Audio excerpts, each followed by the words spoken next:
کرسی پر نماز کا حکم تو جدا ہے کہ کرسی پر نماز وہی شخص پڑھ سکتا ہے کہ جو شخص زمین پر بیٹھ کر بھی زمین پر براہ راست سجدہ کرنے کی طاقت نہیں رکھتا، یعنی ایسا کوئی معذور ہو چکا ہے کہ وہ کھڑے ہونے سے معذور ہے تو شریعت مطالعہ یہ کہتی کہ وہ بیٹھ جائے، بیٹھ کر نماز پڑھے لیکن براہ راست زمین پر سجدہ کرے۔ لیکن کوئی ایسے بھی ہوتے ہیں کہ جو زمین پر بیٹھ ہی نہیں سکتے، نہ زمین پر ان سے سجدہ ہو سکتا ہے، تو ایسوں کے لیے بہرحال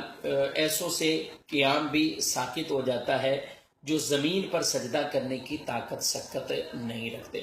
اب ان کے لیے کہ وہ اشارے سے نماز پڑھیں گے، وہ چاہے کرسی پر بیٹھ کر پڑھیں، تخت پر بیٹھ کر پڑھیں، چارپائی پر بیٹھ کر پڑھیں، ان کی نماز ہی اشارے سے ہوگی۔ ان کے لیے یہ کہ رکوع کی بنسبت سجدے کی طرف جب جائے تو کچھ زیادہ جھک جائے، تو ایسے وہ نماز ان کی ادا ہوگی۔